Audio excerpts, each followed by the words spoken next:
All right, so if you're trying to really get a handle on stress management, this is the place to be. Yes. We've got some really cool research from the Mental Health Foundation and the CDC, even the Cleveland Clinic. Are you ready to dive in? Oh, absolutely. And it's so interesting how all these sources really emphasize that stress is like this universal experience. It's a natural human response. Right.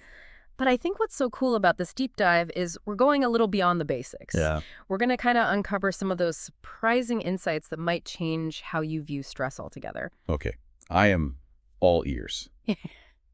I think we all tend to think of stress as this purely negative thing, Right. but I have a feeling there's more to the story. Exactly. And the Mental Health Foundation, I think they make such a brilliant comparison. Okay. They talk about stress like carrying a heavy backpack. Yeah. At first, it's manageable, right? But as life piles on more worries and responsibilities, that backpack gets heavier and heavier. Oh, yeah. But what's so interesting is that they acknowledge that that weight isn't always bad. A bit of weight can actually be beneficial, like when it motivates you to meet a deadline or gives you that extra push to perform well. That's a great analogy. Yeah. So a little stress can actually be a good thing. I'm already learning something new. It's true. There's a concept called the Yerkes-Dodson law, which basically states that there's an optimal level of stress for performance. Too little, and you might lack motivation too much, and you become overwhelmed. Right. It's about finding that sweet spot. And get this, studies show that short-term stress can actually boost your immune system, helping you fight off infections. Wow, that's definitely not what I expected to hear about stress. Right. But I guess it makes sense. Like if you're facing a challenge, your body kicks into gear. Yeah. It's when that stress becomes chronic, I guess, that we Yeah. run into problems. Precisely. And the CDC points out that when stress becomes chronic or unmanaged, it can have some pretty serious consequences for both our physical and mental health. Well, wow. And, we're not just talking about feeling a bit frazzled here. It can manifest a whole range of symptoms. So what are some of the red flags we should be looking out for?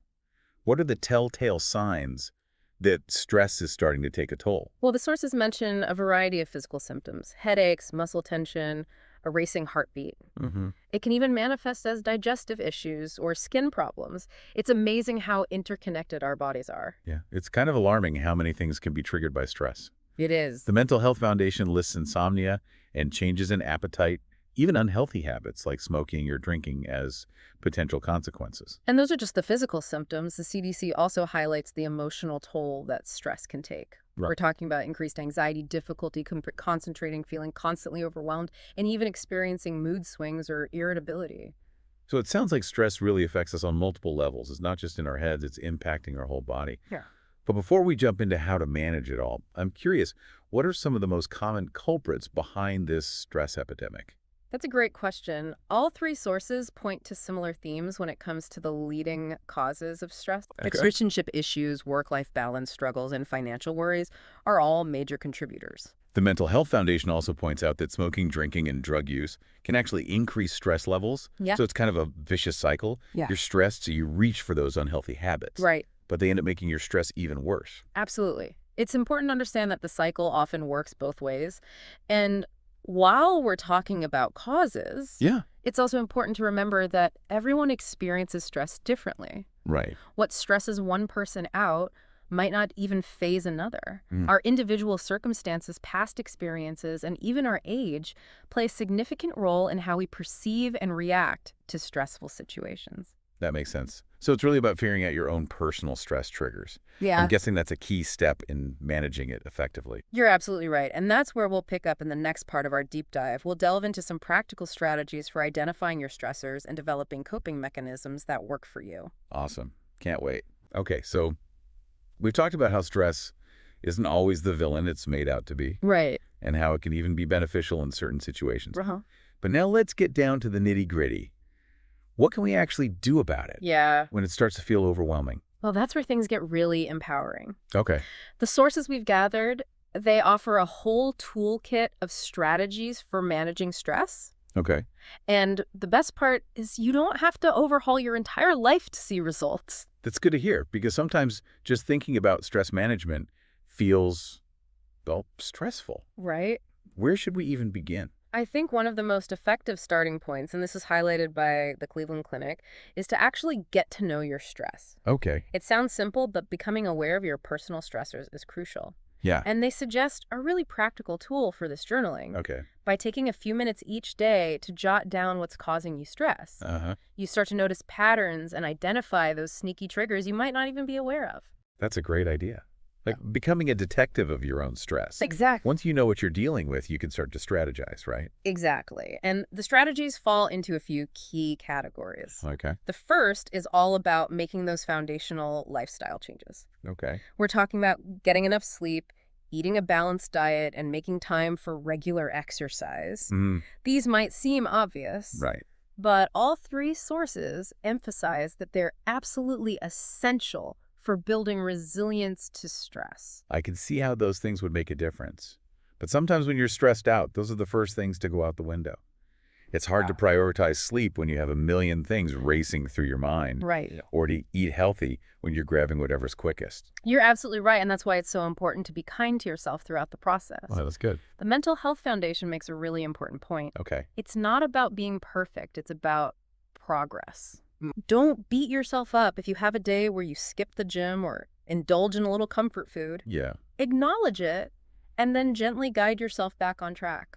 I love that it's so easy to fall into that trap of negative self-talk when you're already feeling stressed. It is. But what about when you need more immediate relief? What are some things you can do in the moment Yeah. to calm down and regain control? Well, the CDC is a huge advocate for the power of physical activity. Okay. And the great news is you don't need hours at the gym to reap the benefits. Right. Even short bursts of movement, like a brisk walk around the block or a few minutes of stretching, Yeah. can have a significant impact on your stress levels. It's good to know that even small steps can make a difference. Could you elaborate on what types of short bursts of activity are most beneficial? I'm always curious about those quick stress busters I can incorporate into my day. Absolutely. Think about activities that get your heart rate up and release those feel-good endorphins, a quick jog, a dance break to your favorite song, even a few rounds of jumping jacks. These can all do wonders for shifting your mood and reducing stress. I'll try that the next time I'm feeling overwhelmed. What about relaxation techniques? Yeah. I've heard a lot about mindfulness and meditation being helpful for stress. Those are excellent options, and both the CDC and the Cleveland Clinic recommend them. Okay. Mindfulness is all about being present in the moment, noticing your thoughts and feelings without judgment. Right. Meditation takes it a step further by focusing your attention on a specific object, sound, or mantra. The key is to find a practice that resonates with you. There are so many apps and resources available these days, it can be hard to know where to start. You're right, there's definitely an abundance of options I'd recommend, starting with a simple guided meditation app or looking for a local meditation class. Okay. Experiment with different techniques and see what feels most comfortable for you. That's great advice. Yeah. Are there any other techniques that can help people manage stress? Yeah. What about laughter? Yeah. It's often said that laughter is the best medicine. That's absolutely true. The Mental Health Foundation highlights the incredible power of laughter as a stress reliever. Okay. It triggers the release of endorphins, which have mood-boosting effects and can even help reduce pain. Wow. So put on a funny movie, share a joke with a friend, or simply embrace those moments of silliness throughout your day. That's a prescription I can definitely get behind. Right. But what about when those everyday strategies aren't enough? What if someone is struggling with more severe or chronic stress? That's a crucial point, and it's where seeking professional help becomes so important. The Cleveland Clinic specifically mentions cognitive behavioral therapy, or CBT, as a highly effective treatment for managing stress. Interesting. It's a type of therapy that helps you identify and change negative thought patterns that contribute to stress. That sounds really interesting. Could you explain a bit more about how CBT works? I think a lot of people might be curious about that. Of course, essentially, CBT helps you become aware of those automatic negative thoughts that pop up when you're stressed. For example, if you make a mistake at work, you might immediately think, I'm a failure. CBT helps you challenge that thought, asking, is that really true? Is there another way to look at this situation? Oh, okay. By reframing those negative thoughts, you can reduce anxiety and develop more helpful coping mechanisms. So it's about breaking those negative thought cycles and replacing them with more positive and realistic ones. Yeah. I can see how that would be incredibly helpful for managing stress. It can be life-changing for many people, and it's not just about therapy. The Mental Health Foundation emphasizes the importance of limiting unhealthy habits that can exacerbate stress, Right. like smoking and excessive drinking. So it's really about taking a holistic approach, addressing both the physical and mental aspects of stress management. But what if you're feeling really overwhelmed and don't know where to turn? Well, the good news is you're not alone. All three sources emphasize that there are resources available to help. Like, what? Give us some specifics. Yeah. So we've covered a lot of ground here, but knowing there are resources out there is really reassuring. It's not a journey you have to take alone. Can you give us some specific examples of where people can turn for support? Oh, absolutely. The Mental Health Foundation offers a whole list of organizations in the UK. Yeah. Like Every Mind Matters, Call 'em, and the Samaritans. Yep. They provide a range of services from online resources and support groups to crisis hotlines and professional counseling. And here in the U.S., we have the 988 Suicide and Crisis Lifeline, which is available 204/7 for anyone experiencing a mental health crisis. Yes, The CDC also highlights resources like their Improve Your Emotional Well-Being website, right. which offers tips and strategies for managing stress and building resilience. And of course, seeking guidance from a therapist or healthcare provider is always a good step. They can help you develop a personalized stress management plan that addresses your specific needs and concerns. So what does this all mean for you, our listener? Yeah, It seems like the biggest takeaway here is that stress is a normal part of life, but it doesn't have to control you. that's exactly it. By understanding your stressors and utilizing these strategies, you can take charge of your well-being. We've learned that even small changes like taking a few minutes to breathe deeply or going for a walk can make a big difference. And don't forget the power of being kind to yourself. It's all about finding what works for you and building healthy habits that support your mental and physical health. Now that we've explored all these different approaches to stress management, what one thing will you try this week to reduce your stress? Maybe it's starting a journal to track your stressors, trying a quick burst of exercise each day, Right. or exploring one of the many resources we've mentioned.